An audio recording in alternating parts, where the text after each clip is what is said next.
Petition 1, 2, 3. We are live, guys. First episode of the Oregon Grape. Got Andy here in second chair, Luke third chair, Eddie here in the fourth chair.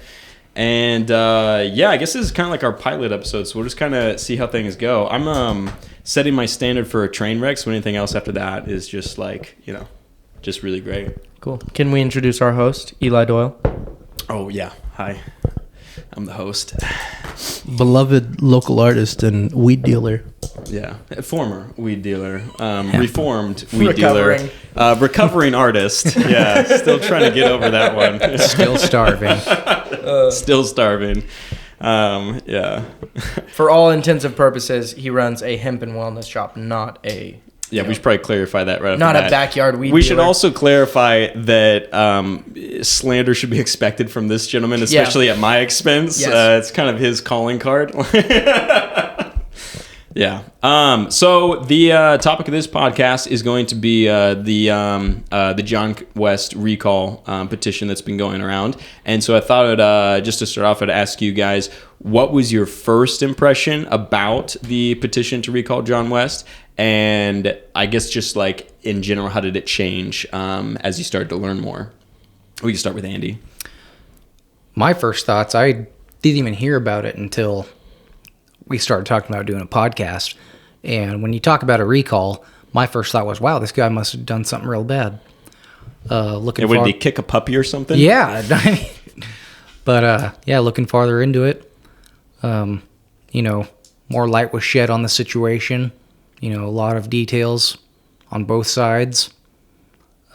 We'll get into talking about that later, but Would you say that like your first impression was like a little bit more like, oh, like maybe this is serious, maybe we need to recall it was this kind of guy, surprising. And then it kind of changed, I think that's everyone's first impression when you hear about a recall. Yeah, is they must have done something bad. Yeah, now. Yeah, like ask someone to sit on their lap or Yeah. For me, it was actually at the Josephine County Fair. There were the people with a committee or whatever it is that's trying to recall John West that had a space there. And it was actually when the auction was going on, my dad walked up and my mom was like, "Where were you for so long?" And he goes, "Oh, the John West recall people tried talking to me." And then I didn't research it at all. And then my mother-in-law said, "Hey, the John West recall people were in Murphy. They tried talking to me while I was going into the post office or something like that." She said somewhere they were. And so she asked him about it and talked to him about it. And then I saw them at the post office when I was going in and had a really nice, cordial conversation with them. But it seemed like the two people there were kind of uneducated on some of the reasons they wanted to recall them. I feel like sometimes that happens when you get a lot of people involved in the petition, and you kind of just need butts in seats at these different locations. Because that was my kind of experience as well. One of the first things that made me wonder though was so the reasons they gave. One of them was basically breaking the law, and I asked them about that, and they said some things that would definitely need to be verified to be true about hiring, basically like nepotism, but not with like a family member, but with like buddies, that he didn't put out resumes or something like that, Unqualified. or didn't ask for resumes. He just hired people he wanted to hire, and they said it was against procedure for government. And that was the only one that stuck out to me. All the other ones seemed like reasons that you could disagree with someone being elected, but all valid things that a commissioner could do, like voting no on something. And that seemed like valid reasons. So that's an interesting one too, the hiring like friends for positions and stuff, because I feel like in private business that's something that isn't like that big of a deal, because obviously like if I needed someone to to build a deck, I'd be like, oh, my brother has a great company, and so like you should hire him, or if I needed a job done for like my company, I'd be like, oh, I'm gonna hire my brother, he does a great job on contracting. And obviously that's like a big part of it is like, are they actually qualified for the job? Right. But I think in government you definitely have to be way more careful about that, because it just feels off, if you get into a public service position and you use it to help out your business friends. Yeah. And one last thing to mention before we go to Eddie is that I think my first reaction to it was the last recall I heard about, and there's been multiple recalls I'm sure since then, but the last one I heard about was Kate Brown, and back when she was governor. And I actually signed that petition because I was so in favor of Kate Brown being recalled, because in my opinion, she was exorbitantly spending money on things that shouldn't be spent on, and she was doing things unconstitutional, like making Oregon a sanctuary state for illegal immigrants and also allowing our tax money to go towards abortions. And that was two things that I was like, that, in my opinion, are worthy of a recall because they're breaking the fabric of basically our state and what America stands for. So I was like, those are valid reasons. Those are, to me, legitimate. But I wouldn't vote for a recall or sign a petition to have it be on a ballot. That's actually what this is. It's not voting for recall. It's signing a petition so that it gets put on the ballot. Right, and they'll have a special election in December. Yeah, but I wouldn't put my name on a petition unless I felt the person did something worthy of them losing. Like, I can disagree with someone, but if the voters voted for that person to be in office, it doesn't matter if I disagree. I should just put more influence into electing a good candidate that I believe better represents. It doesn't mean that you should try and recall, in my opinion. Yeah, I also just learned while we were researching all this that I didn't fact check this, but apparently John West had like the second highest number of votes in a really long time. Like he was a very popular candidate when he got elected, so it's interesting to see him get recalled. It would really have to take something serious to recall a candidate like that. Okay, Eddie? Yeah, well, so I actually voted for John West and when he was going for election. And I was really in favor of a lot of what he said he was going to do about cutting budgets and cutting spending. Like, that for me is like one of the number one things I look for when it comes to voting for people. And so when I first heard about the recall, the petition to recall, I was a little like, well, they're probably just upset that he's doing what he said he was going to do. And when I saw some of their bullet points and their reasons, I was like, okay, that's really serious. If that's true, that might completely change my opinion. Mm-hmm.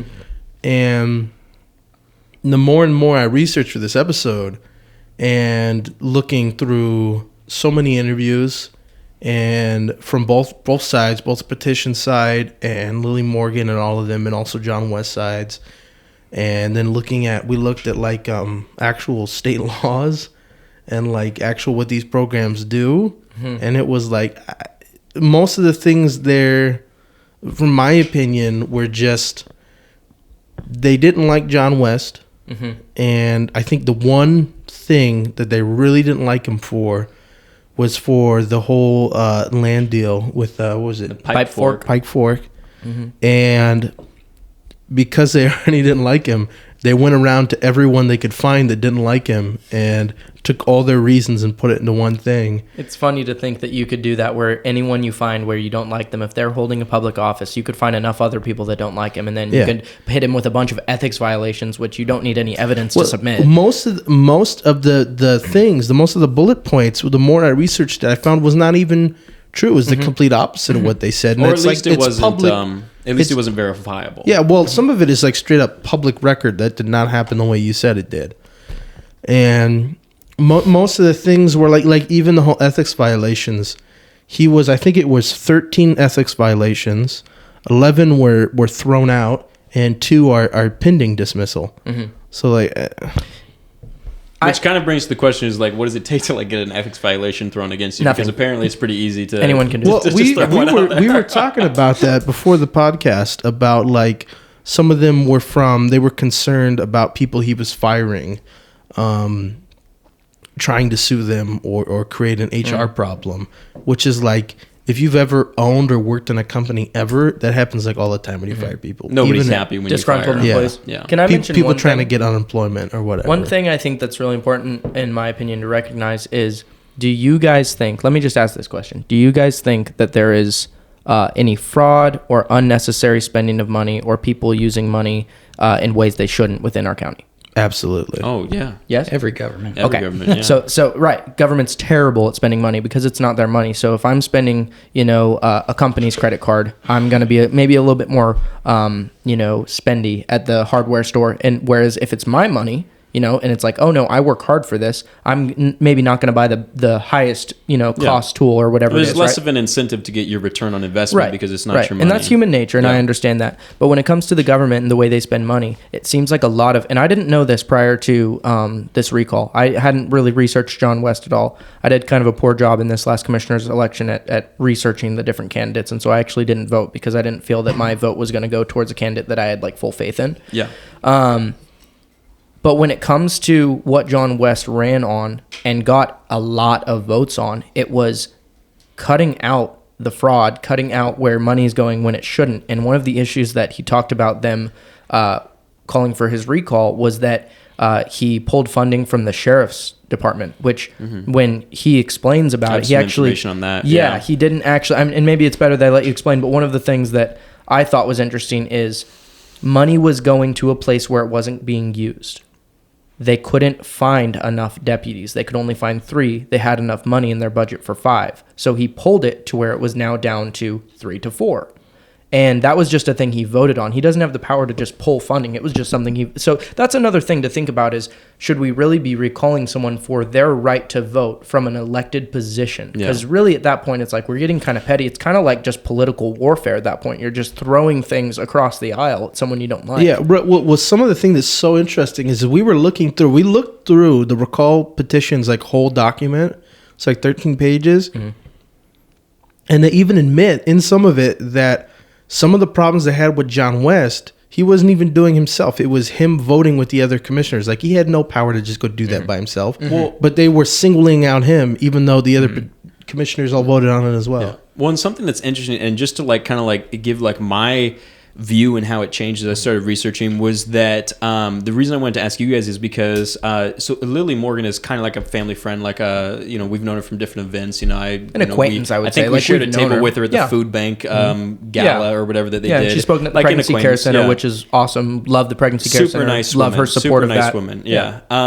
And so, but when and Eddie and I were talking about this, but when we began researching, we started going through this, it really seemed as if there were people that maybe had a grievance with John West, and maybe they really sincerely believed that he wasn't governing very well.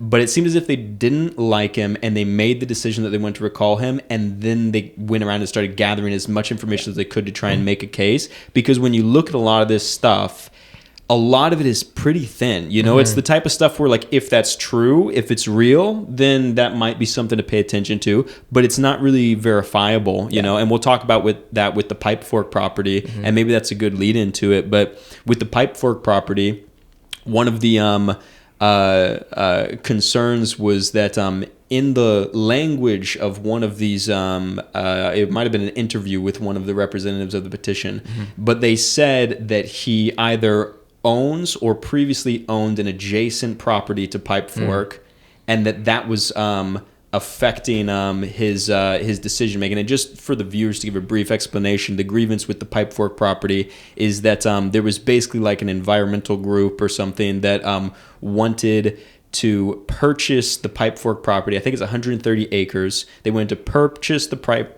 Fork property, and they wanted to sell it to BLM, basically turn it over to BLM after they purchased it themselves, and then use it for like research and different things and stuff. And what they said was that John West basically renegotiated the deal, and they were originally going to buy it for $2 million, and he valued it at $2.7 million, but he said he would like kind of meet them halfway and do it for $2.3 million, right? Which was just to say, because of the amount of timber that could be logged off of it and what timber is worth. Right. That's so how it was based negotiated. off the timber price, and I actually called the Department of Forestry and talked to Dave Streeter, I think is his name, who's he's the head of that department, and he kind of told me some stuff about like stumpage sales and basically like what the cost of lumber is or of timber is. So yeah, basically they were saying that it was maybe hypocritical for him to kind of like renegotiate this deal. One, because originally the county was going to log it, and he wanted a stipulation in the agreement that BLM wouldn't log it, and that it would be more of like access for the public and stuff. And they were saying, hey, well, that's hypocritical. But at the same time, good for our community. BLM is a federal is a federal group, and so any logging payments would be made to them. Yeah. And so I could see the benefits of wanting to maybe keep it yourself, or at least get a good deal on the property. So anyways, the idea of why they claim that there was a conflict of interest is because they said he either owns or previously owned a adjacent property, and that deceptive he was verbiage. In my opinion. So what I think is interesting is I feel like you can find that out. I was like, you can, first of all, you should be able to find that out. But secondly, there's a pretty big difference between those two. Owning or not owning, it's kind of like hot or cold, you know. So I also want to say one of the complaints was that the Pipe Fork Creek was a domestic water source for Williams, and that even though this deal has been going on long before he was governor, they were concerned that with the land that it would damage the water source of Williams. But according to the state water master, the Pipe Fork Creek has nothing to do with Williams. It provides no. It provides no irrigation. During that interview with John West, or no well water. Apparently, the standard for logging a property or for logging like a timber property is that you keep 300 feet of distance from the creek. So he said it wouldn't even affect it anyways. Yeah. So I mean that's kind of his word. I don't know why he and so I don't know enough about logging, as far as the secondary land there that he supposedly may or may not own. Mm-hmm. He doesn't own it, by the way. Yeah, I know. He sold his shares in that company. Yeah. And what's kind of interesting about that is that's information you could find out if you had good faith of wanting to know if someone was doing something that would benefit them. You can find out. I have for hunting. I have an app called Onyx. I can look at a property and see whose name is attached to it. Yeah. It's pretty easy. You can look up the title company. You can find out who owns a property, and if you're gonna put a recall petition against somebody, you can know if they own the property or not. That's pretty easy. You don't have to do a lot of research. Well, that's one of the things he stated in that interview. He was saying that there's public record documents showing that he sold it. There's documents showing that the person he sold it to had been paying property taxes on it for 4 years. So it's obvious he doesn't own that piece of land anymore. Yeah. And that's why I felt like some of the language of the recall petition was kind of disingenuous, because it seemed like a lot of it could have been verified before you move forward with the petition, you know? So and so with the Pipe Fork thing, that's the first main issue that they highlight on the paper at the recall table when and they said they're going to be there Monday through Friday for however long. That it's interesting. So I go, okay, people are putting time and energy into this. Who benefits from it? I'm not going to put time and energy into something that doesn't benefit me. Now, does it benefit them in the fact that they think a better commissioner is going to be elected and they just are really into their civic duty of... Some people are. And the people at the booth were super nice. Their names were Dick and Marcia, and they were very kind. Sorry.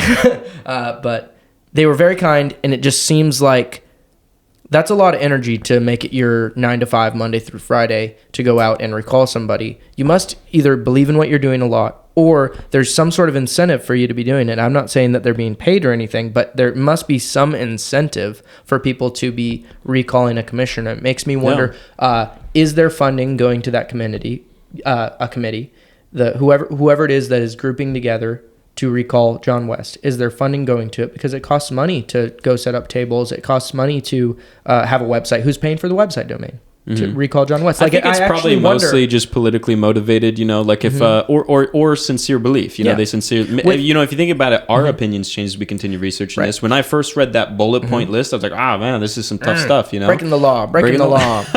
So it's possible that it's just a sincerely held belief, and maybe the people working the booth. I mean, one of the things I found is that the people working the booth didn't really seem that informed on the issues, honestly. And I should say, okay, so this is kind of like the advocate of the other side. When it comes to something you truly believe in, you are going to put your time out there. So I recently mentioned the Kate Brown recall petition. I didn't question whether those people were being funded by some sort of opposition political campaign when it came to recalling Kate Brown, because I was like, yeah, I could see myself actually putting in some days to recall someone who's aborting kids and making my money go towards it. That's something I'm like, okay, because you believe in the cause. Because I believe in the cause, and you got to believe that there's a number of people here that actually believe in the cause. Someone and that's really, why they're doing it. Really believes John West is polluting your water by letting people log a waterway or something like that. Like if you hadn't done any research to know what the issue was and you really believed that, maybe you would be out there. But I just think you would probably research it a little bit deeper to know, okay, does he own the property or does he not?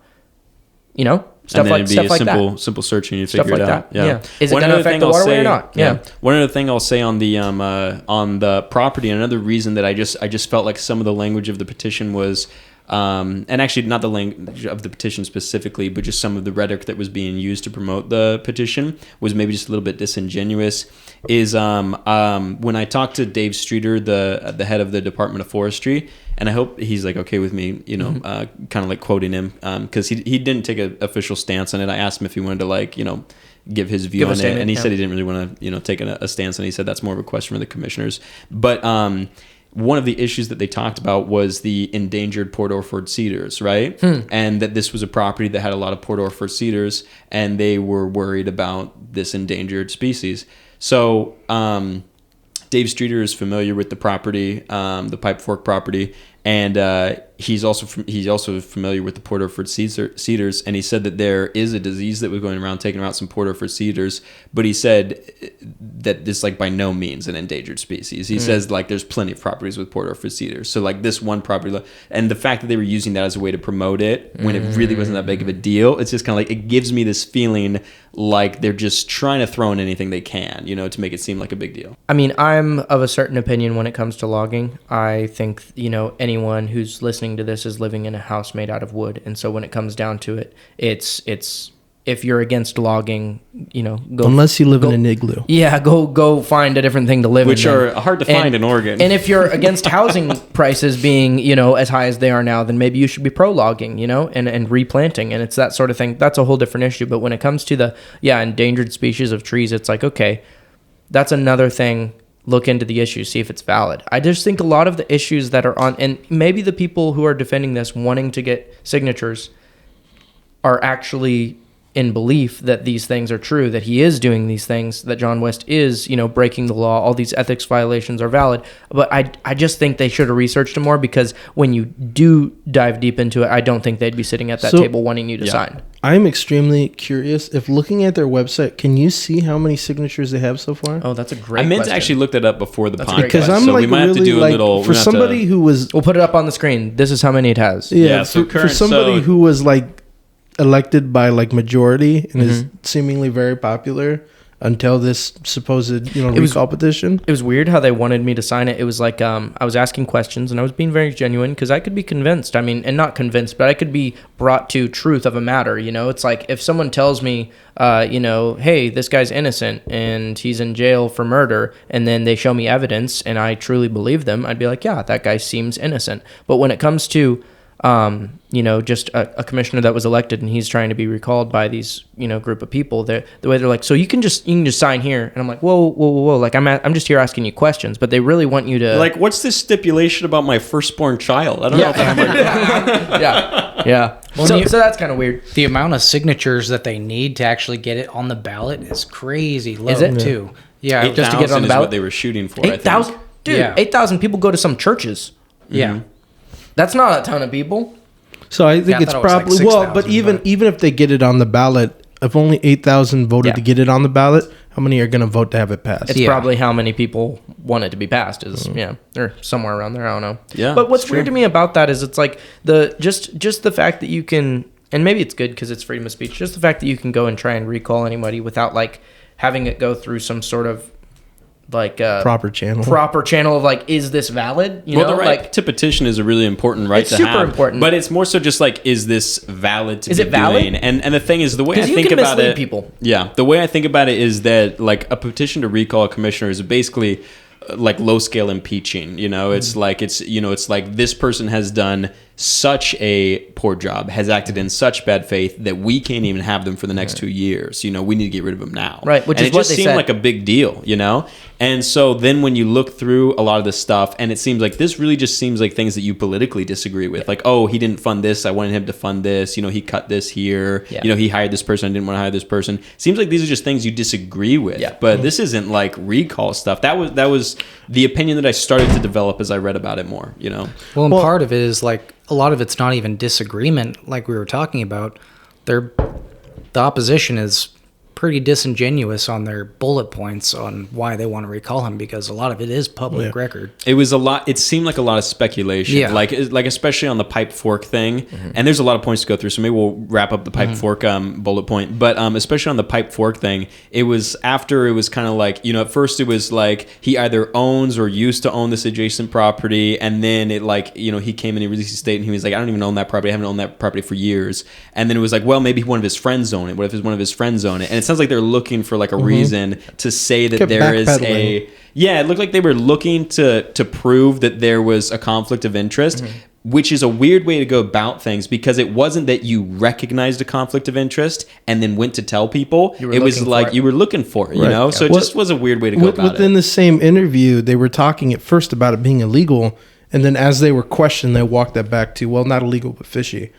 Right. And something like that is I think if there's stuff that we don't know about, I would love if someone who's on the committee trying to recall him would reach out to us, and then we can find out. I would love to. Actually, I hope Lily Morgan is okay with me saying this, but she said that she'd be interested in coming on. Maybe we'll change her mind after this, since we're kind of trashing her petition. Well, she can come on and she can explain to us if there's things like that. In all honesty, it's like I'm open minded. I would love to hear if we've said anything wrong, how she could maybe share her side of things. This is just as private citizens. This is our understanding after looking at the information we were given by them and by John West of what does this petition actually mean and what are these points actually trying to say. Yeah. One thing I wanted to say before we move on to some other bullet points, because I want to talk about like the library district withdrawal thing, and Eddie kind of knows a little bit more about that. I think he was researching a little bit more than I did, but we can all talk about it. But one of the things that they said in the petition was that the cost that he had costed in these negotiations and these different budget cuts and or yada yada yada, the cost in revenue that he had costed the county was around like a little over $6 million, right? And I thought that was interesting because when they first said it, when I first read that, they said that he had cost the county $6 million in revenue. My first thought was, I wonder if they're talking about $6 million in these individual issues and not like $6 million as far as like the bottom line of like what actually was generated and what was lost, right? And so what I did is I wanted to know what the budget was for the annual budget for 2024, and it's $185.5 million. And then I wanted to know, how does that differ from year to year? Is 6.4 million, I think was the number, is that like a really significant loss in revenue? And so then I looked, and back in the budget for 2023, it was $196 was the budget. 196 million? 196 million was the budget for the expected expenses for the county. And that was before John West was in.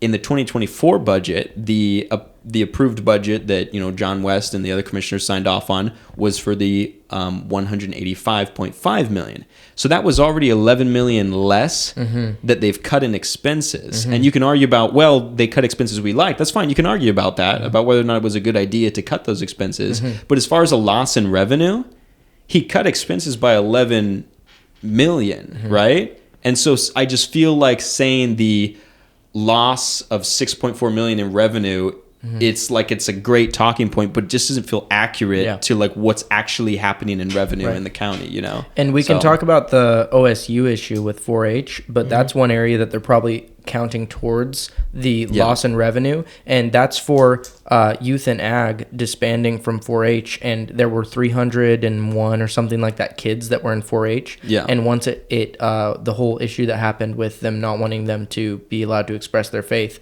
and everyone migrated from 4-H to youth and ag, there was only 6 kids left in 4-H. The budget of tax money that was going towards 4-H at that time, I only heard the number once, but it was in the hundreds of thousands. It was a lot of money.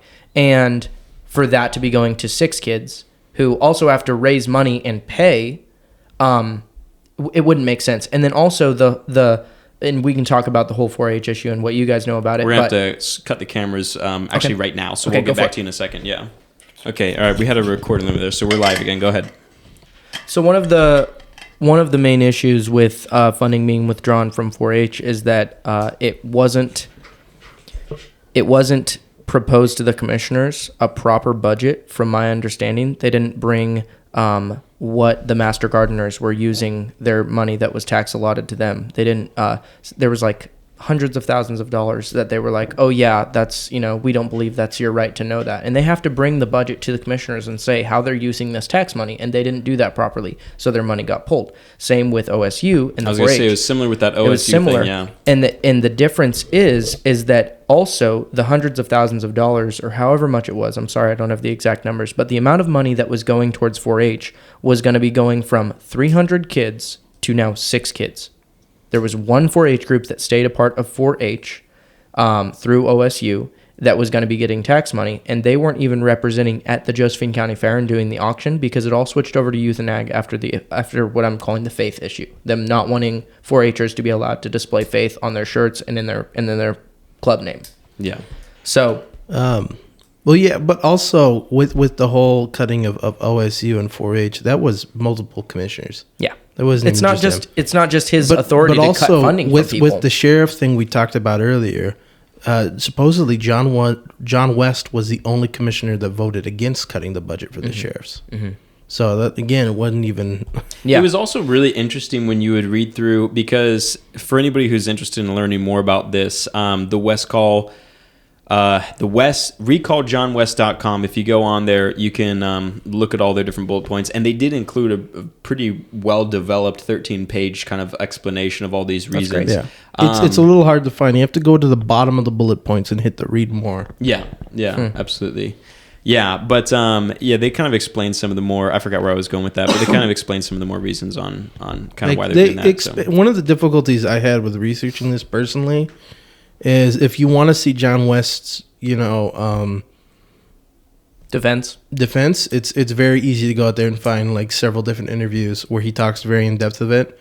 And whenever you want to find any of the members of the petition, like it's most of them are like, when they're asked to expand on it, they're like, no, go look at the website. Mm-hmm. So I had to go find the website. That's what I got. And then it took me forever to find that page with all it's like a 13-page document, and I was like, wow, that would have been really helpful. Maybe you should have referred to that in your interview instead of And it might be a new thing that they started doing, because there was some information in here that I felt I just hadn't heard from them before, so maybe they revised it and started throwing it up there because people were asking. But Can I ask a question? I know we're going to go through more bullet points, I don't want to distract, but do you guys think the commissioners in our area properly represent the people of our area?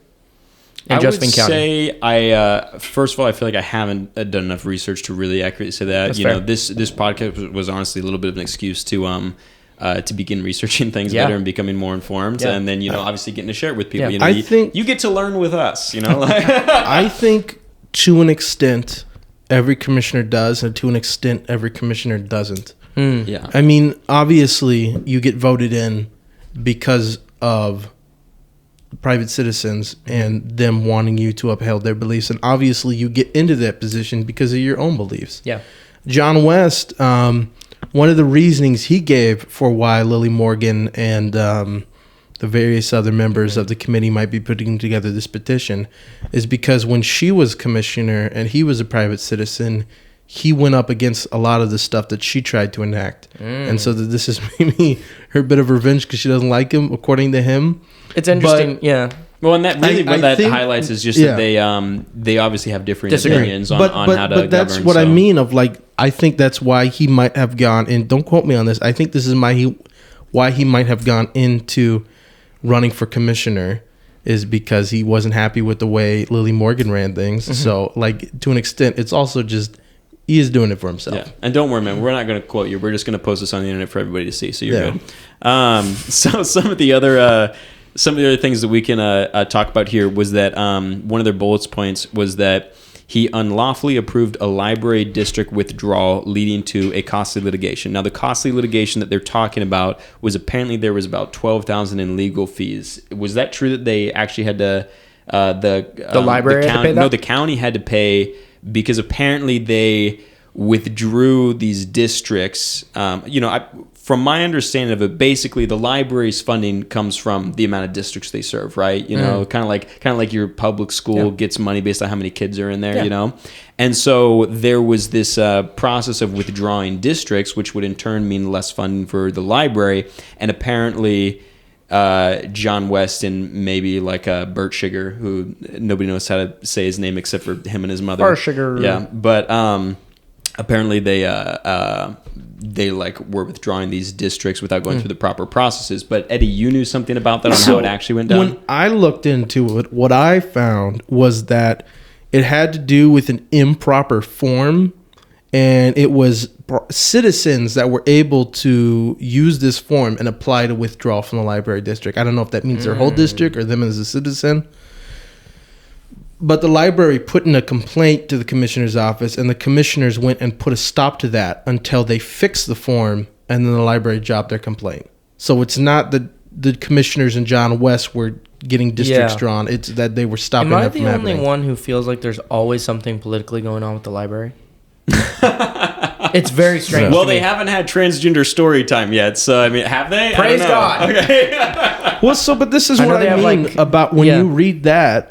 I was like, wow, okay, John West, like taking funding from the local library. I'm very much into the local library. Yeah. It makes I'm it on the surface yeah. I seem like like you to could be very read. against the guy. Yeah. Yeah. And then when I look into it, I'm like, it seems like he had nothing to do with. You want to know pulling funding from the something? There library. was like a change a few years ago where like my house is no longer in the library district, so I have to pay for a library card. So I'm kind of like F you, you know, like I just I'm like I just wanted to come in and rent some books, you know. And, Don't my taxes already pay for my library yeah. card? Well, I'm closer to the library than I used to live, and so Really? so because the districts are weird how they decide That's it, so and funny. so I moved closer to the library, but I'm not allowed to go get a I have library book kids without and I paying haven't for a been to card. the library in a long time. Why are you going to the library? I like books, man. Okay, the, that's the, good. the children's section is much smaller than the adults, I think. Right? Really? Oh, I'm sure. Yeah, no, I'm Well, sure that's about where that. I shop, anyways. You go to the shop.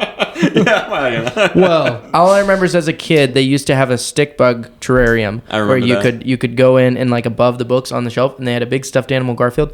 I only remember the decorations. I never read the books. You're like, I was there for the atmosphere. I'm like stick Yeah. bugs and Garfield. That was the coolest thing as a kid, seeing a stick bug, because you Oh. saw it on like Animal Planet, and then you're like, they're real? Is it a stick? Is it Yeah. a bug? Is it both? No, but when it comes to the library, I do they feel could have like just been props, and you would have never known oh as a yeah, it could have child. been plastic. Animatronics. They don't move much. But when it comes to the library, it does seem like there's always some sort of issue when it comes to funding and stuff like that. Like the library's always worried about losing funding, stuff like that. And it makes me wonder, like it's a real issue. I don't want the library to go away. I like the library. I went to the library as a kid. It's a good resource for people who like are trying to get a job and they need to build a resume. There's computers there, and if you don't have a computer, if you don't have Wi-Fi, you can go use the library. I think super important resource. The weird guy who wants to go look at porn in the public library. I'm sure it's gatekeeped with some sort of, that's good. Let's keep that. Why are you More so sure? firewalls. Did you more verify firewalls? No. All I'm saying is there's kids at the library, didn't work keep when I tried firewalls it. on those computers. Goodness. No. All I'm saying is I tried. Let the right? record show I never tried. for science. Oh my gosh, that's funny. Yeah, okay. But all when right, it comes fake to the news. library as being a resource, good resource, I want it to stay. I want it to be funded. But when it comes to all of the issues it seems like they've been having, I mean, so what you just brought up was improper filling out of a form sort of thing, right? Mm-hmm. That's another thing that was brought up when it came to budgets with Master Gardeners, budgets with, different organizations and their funding. Like, oh, well, they didn't fill out this paper. They didn't do this. I get that there's always going to be red tape, but we should make a get rid of red tape organization in government, and that would probably add more. But it seems like it's really hard for places to follow all of. I can see why it would be hard for the library to, essentially keep its head above water. When are they public servants? Are they on salary? How's that work with the library? I don't know enough. But I think they're on salary. They're on right? salary. So when it comes to who's filling out their forms and making sure that they get the funding they need, and who's I don't know. It's just interesting to me that it seems like there's always an issue with the library. Yeah. Yeah. I think there's an issue with everyone's local library all the time. This is kind of Tell how us, it if is you're to in a run different library. county, is your county's library always struggling? Also, is there a rule at the library that you can't hire anyone under 80? Because, it took me an hour to find the book, and I'm pretty sure my 12-year-old nephew could have figured out the computer. Yeah. No, I'm just kidding. So I'm sure it's great people at the library. We No. love you, library. librarian. We love you, librarians. We love you, libraries. Yes. Eddie, say it. No. I Show love us you, some support, man. library. Yeah. All right. Okay. So on this list of bullet points, I wanted to really have a fair look at this stuff, and I was really trying to look at things in an unbiased way. And I will say that there are some things. Really, this is the only one that stuck out to me that if it was true, that it's that it seems wrong. You know, Maybe worthy of a recall? maybe not worthy of a recall. Okay. Not in my opinion. No. Okay. Well, I you didn't know, see anything that was worthy of a And recall in my opinion. mainly because at its worst, it was dishonest, and at its really at its best, it was just like a filing issue, just like a clerical issue. And basically, it was the campaign finance thing. So when they were doing when they were trying to change the charter, John West was against it. And he put out ads on, I suppose it was the Daily Courier. Actually, I think Sneak Preview and Oregon Eagle is what they were saying, is where he put out Also ads. read he put up actual physical signs. He put up actual signs? It's Okay. what I Yeah. heard. I So can't the only validate thing that. they noted a grievance on was the full page ads on Sneak Preview and the Oregon Eagle, and basically what they said is that he did not report to Orstar, the campaign finance commission or whatever, that he had spent this money, and they estimated. Obviously it's an estimation. You can't really say how much the ads cost without. It doesn't sound like they asked the publishers. But they estimated it was about $5,000 in personal funds that he used for, basically campaigning against this charter change, and that he didn't report it, and that's a violation of campaign finance laws. That was the only thing that actually seemed that, and I would really love to talk to him about it, because really all he can say is that that's not true. It was reported. Here's how it was reported. Or he can say, yeah, we made a mistake and then we fixed it later, He or whatever. did answer this on He the did, interview. okay. Yeah. And what he said was, it's my personal money, and unless it's in a PAC, you do not legally have to report as a candidate when you spend your Okay. own money on signs When and it's out of your own advertisements. pocket. And that is the answer I was looking for. He said, as a Yeah. citizen, I can spend my money on what I want to when it comes to advertisements. If it's like if you go to Panda Express and they're like, would you like to give the 50 cents to the Miracle Children's Network? And you give that, that's not a charitable donation. If you know what I mean? Like, you don't have Well, to you wanna report know that something, as a charitable it makes donation if it's just sense. out of your personal Yeah. money. It makes sense, because the reason for campaign finance laws is that if you have voters who are donating money to your campaign, those voters have a right to know how you're spending the money. And it should go to your campaign. Exactly. And that makes sense when you say it's not necessary to report it when it's your personal funds, because that resonates with me. That makes sense.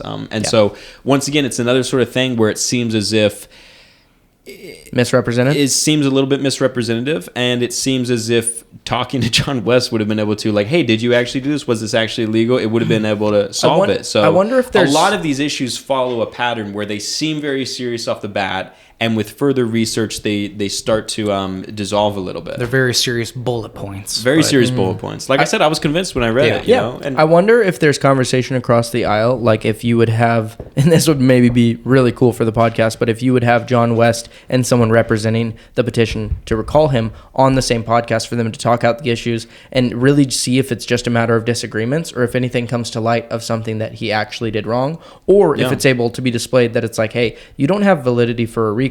Whatever the answer is, I wonder cordially, kindly, if there could be discourse between two we people are who talking disagree. politics here. You're asking a well, lot. and that's But why- you know what I mean? Like, I wonder if Lily Morgan and John West could be on a phone call together saying, like, hey, do you own a property next to the Pipe Fork? Or, hey, do you really want to defund our sheriff department? Like, does Lily Morgan actually believe that John West wants to do those things? Yeah. And Well- if she does, maybe that could be solved with the conversation. I know I'm thinking pie in the sky, people actually caring about what each other think and believe. You're asking that That's they more act like reasonable. adults here. Oh, right. Okay, Well, that's and I'm too not much. saying That's they more don't act reasonable like in a adults. small town like us, but it's, you know? But It's if it possible. could happen between two people like that, and you could find out if you might be able to see people's motives. If there's alternative motives, and it's like, no, I really just don't want him to be commissioner because he won't sign off on this, and this that I want to be. You know, like if it's something like that, and maybe it is that for some people, maybe it isn't for others. But when it comes to the reason why you want to recall someone, or reasons why someone should be recalled, it seems like that should be able to be talked about between the two individuals so that the truth could come to light for everybody listening. Does that make sense? Well, and that's what I was going to say. That's why it's a bummer that you go up to the petition booth and you They don't ask know. them about it, and they don't know, and they just refer you to the website that shows their bullet points, their 13-page article. But the people at the booth, communicating with the public, should be the ones to know all the details about the issues. Yeah. Well, and also that's something that I'm willing to give a little grace for, because oftentimes when you have a petition like this, it's countywide. There's probably a lot of different booths that they're trying to fill, and it's kind of like at one point you just need people who are willing to sit there. So it might not always be the most informed person, but yeah. I'll be doing that on time. We're doing pretty good on time. We got about another 15 minutes before I went to cut it. The other bullet point that they have on here was basically hiring people that were just friends and weren't qualified. And this week, I feel like we were kind of talking about this I wanted more earlier. info on that. I wanted more info. This is probably the one that I needed to research more and look into. And I'm not sure if John West has released a comment on it. But we can give an overview of kind of our view on this type of thing, on this particular issue, having not researched in general whether or not there's validity to the claim. But it's kind of like how I was talking about how in the private sector, if I wanted to hire someone for a job, honestly, the thing about nepotism, which I'm not sure if nepotism applies just to family or if it's also hiring friends, that particular term. But the thing about nepotism is that nepotism isn't necessarily just, did you hire your family? It's, did you give special treatment and was the person unqualified for the job, right? Like and DEI. Like DEI? Like diversity hires? Is that? Yeah, that's true. Were they qualified for the job? And the thing is that's really the complaint racist. about. It's not racist. It's racist to hire, someone who's not qualified for the job just because their skin color. That is racist. Sure, and you're right. It's sort of a similar issue. It's But yes, Andy, it doesn't matter. I would be called racist. Yeah, it doesn't matter if they're family. It doesn't matter who they are. It matters, were they qualified for this job or did they get special treatment?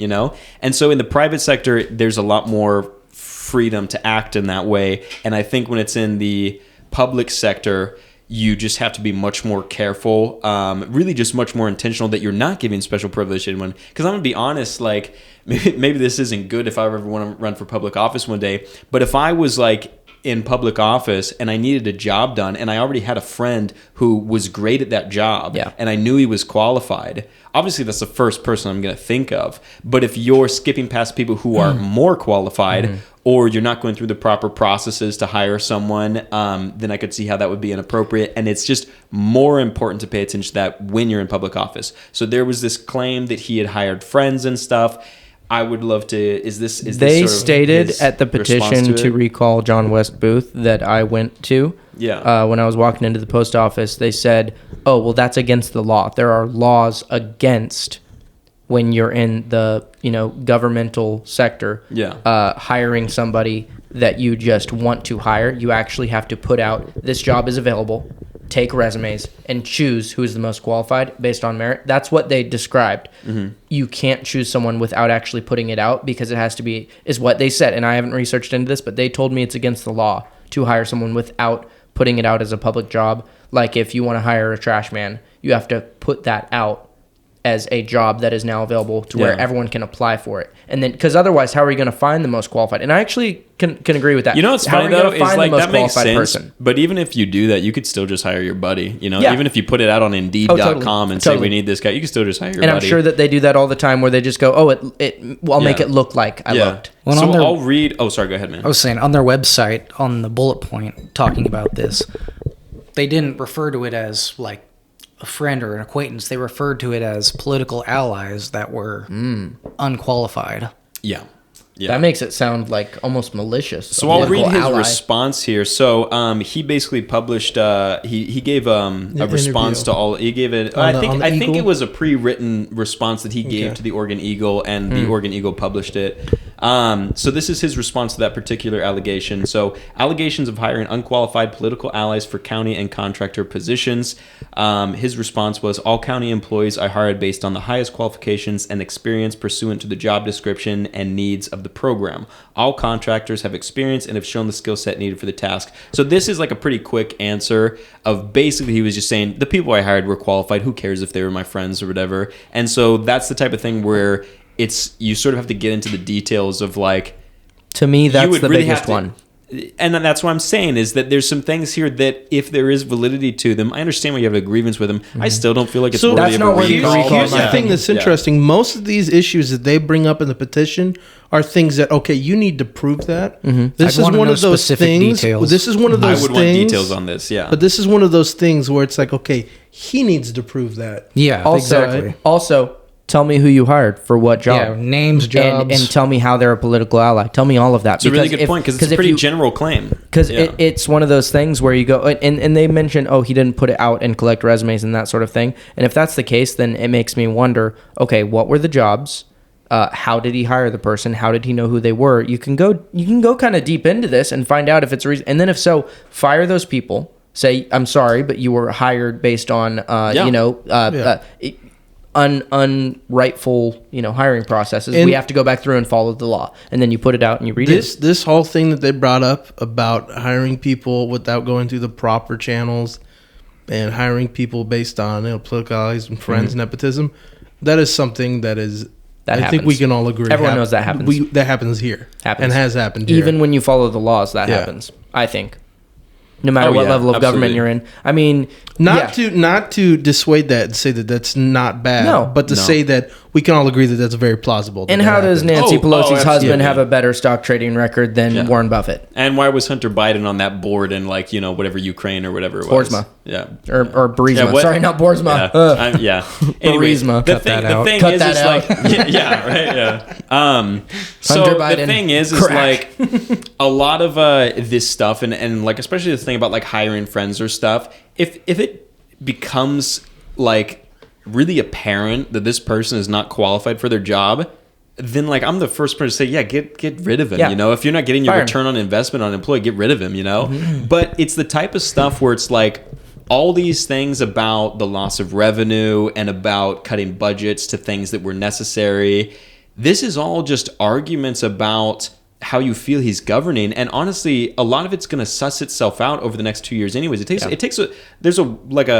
a period of waiting to see how these policies are going to affect, and the thing is like all this stuff in the next few years, it's going to suss itself out. If the county is poorer, if the crime is worse, if the library is dead, you're going to see that in a couple years. If your grandmother can't get a job, as stocking books anymore, do we want to wait that long and see if it? Well, let's just see if it dies off. That was their complaint. Was it's so bad we can't wait. And one of my issues that made me think of, well, you're bringing up stuff that happened before he was even a commissioner. Yeah. So if it, it's some of it just doesn't seem genuine. If you want to talk about the severity of it, when they talked about how he had already lost an estimated $6-something million in revenue, and then you look at the budgets over the years, and there's a buffer of like 10 million in between the budgets from year to year, and we're actually 11 million lower here. And I should clarify that the proposed budget and revenue is different. You can propose a budget and not generate enough revenue for it,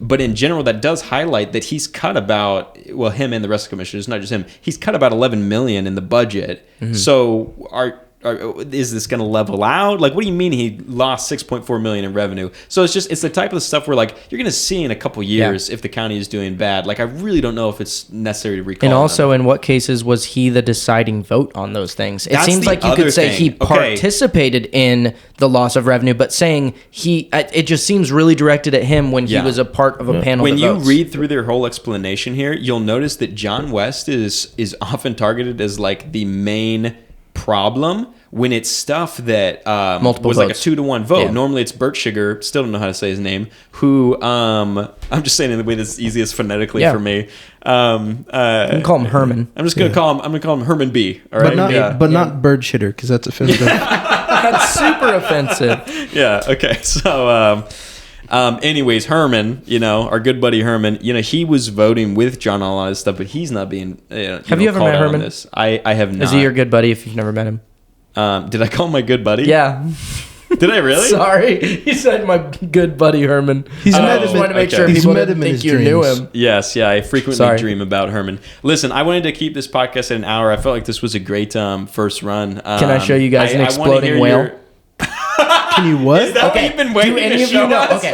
Okay. Seen it. I'm gonna look at. I'm sorry. This is gonna be just What nostalgia for you. Then I'm gonna look into the camera. You right there. You're about to see something that if you haven't seen it, this is gonna Should change I look your it life. up on this? You may. We can do We an can overlay plug of the it. We can video. do You an may. overlay. Yeah, I we'll have just- it on my phone Was right this now. on the Oregon coast years and years ago? An Yes, it was exploding what? 1970. Oh, I've seen this. Okay, think everybody maybe and their everyone mother and their has seen mother it. has seen this. Eli, have you seen this? Why'd they explode it? Do you know how they exploded it? They I'm didn't? glad we're Okay. covering this. This Okay. is the real issues. You had this in your pocket the whole time. We were talking about campaign finance laws and things. Are you kidding me? This Did you podcast not could see be better. him like vibrating over there, getting ready to talk about it? Show me the whale. Okay, so there was a time, I'll let the video explain, but there was a Yeah. time when a whale washed upon the beach of Oregon. And we They hadn't were like, had what it the hell happen- do we do with this thing? You're not wrong. They said this hasn't happened in so long, we don't remember how much TNT to use to blow it up. To which I'm surprised no one responded, TNT to blow it up? But this is what happens. They got a reporter right there. The Oregon Yeah. State Highway Division not only had a whale of a problem on its hands, it had a stinking whale of a problem. What to do with one 45-foot, 8-ton whale It's a big whale. dead on arrival? I want to see it blow up right behind him. Oh, you're not ready for this. Oh, cool guys don't look at explosions. He's going to be looking this Remember way. how to get rid of one. In selecting its battle plan, the Highway Division decided Selecting the its carcass battle couldn't be plan. buried You like because that? it might I love Florence, be Oregon. covered. It's the It couldn't 70s be and he's cut using up that and then buried because nobody wanted to trans-Mid-Atlantic cut it accent up, like it's the and it couldn't be 1920s. burned. Why do they all sound Dynamite like it I like how the was, some coast cases looks wore a like half exactly ton the of it. same as it used The to. whole Or process I mean, as it does of now. Pacific gray whale would be almost See all that Listen TNT here, they're we're bringing blowing out? up a Look, whale he here, even has see? the little like push thing. That's real? Dude, it's real. They're bringing a tractor worth of C4. If the to TNT stuff operator inside the doesn't blubber come of out this dressed whale. like Wile E. Coyote, I'm going to be disappointed. So you guys aren't ready. I mean, you too. I've seen You've this, seen it. yeah. Well, I'm I've never confident seen that this. It'll work. The only thing is, we're not sure just exactly how much explosives. This is it'll your take to pyrotechnics disintegrate this specialist here. thing. Do you know how happy this makes me? That our state's known for this? Is there any chance it might be more than a We could be known for a Is lot there any worse chance things. we're using too much We are C4? known for a lot worse. It's like, hey, things. better too much than Too too little, much eh, John? dynamite? They said so that we just disintegrate all of the blubber. That's the goal. Well, you know what the thing is? This It's like nail, a metric this, ton of this TNT. whale wouldn't actually blown up by itself. Because it just kind of like. Well, the gas is inside of it. Residents who had Yeah. first found So let me. You I'm could have thrown sorry. a firecracker So in there. let me would've just done skip it. forward. acid blubber beyond all believable. Got all these people standing around with no like caution tape, just like hey, they're in the no splash rules. zone right now. Okay, Okay, you we gotta ready? count down. Five. Okay, ready. 5. I'm not ready for 4, this, man. 3, 2, This is the mushroom cloud. 1. Oh my god! And wait. By the way, you're gonna have to sync this up purposely. Yeah, well, I like, Oh, yeah, counted we so will. you can Yeah, sync yeah. this. Now they're that far away. Look where the debris is falling. They're getting rained on. Yeah. Oh, it was Yeah. hitting, it was hitting cars Yeah. out in the Hits parking lot. cars in the Yeah, parking lot. wow. Destroyed this nice car. The humor of the entire Yeah. situation suddenly gave way to a run for survival as huge chunks of whale blubber fell everywhere. This is our state. We've come a long Yes, way it's- since the If I 70s. was a That's reporter, amazing. this would be the best day in my job is the- ever. Oh You'd be yeah. like, Finally, okay, his life had purpose. Look at that car. A parked car over a quarter of a mile from the blast No, site is that the- Quarter of a Is that mile a away. tail? They God. passed No! Just crushed the Okay, cab. well that's a soft top. Fortunately, That's no. great. It's a soft top, Yeah. but look what it did to Yeah. the door. Look That's at that nice. chunk of blubber. Yeah. So, anyways, so that is my first segment I'm bringing up on historical moments in Oregon's history. my It is gosh. going to be a It's hard segment to I top that. bring to this. Well, you just wait. Be the last 5 minutes of every show. And we're Luke's- just we're gonna end on some historical moments happening in Luke's Oregon. fun facts. Yeah. Fun facts, All if right, you guys, will. I'm gonna stop right there because we're out of time. But this was a really great first start. I feel like honestly we could do some more research. I would love to reach out to John West and Lily Morgan. I hope Lily Morgan would be interested in being interviewed on the podcast. But we'll probably have to talk about it more, and we have some time before we come into like the election and stuff. It's honestly a good time to be I starting. feel the like we should podcast. read Yeah. the 13 pages. We did. You did? Yeah, he actually went through a lot of I it, didn't but even it's know it just existed. there's so much you got to fact check stuff. Yeah. You know? Me and Andy like to Yeah. stay on our feet. Yeah. Well, it's absolutely. worded very difficultly. Like It like is. most It's like a lawyer government wrote thing. it. Yeah. Yeah, They do that on it purpose is. because they don't Yes. want you to know. Yep. So All right, guys, we're out of time. Awesome job. Thank you. First podcast. Oregon Grape. Let's go. Woo! Yeah, so we like, need an outro. That'd be great. One thing that I didn't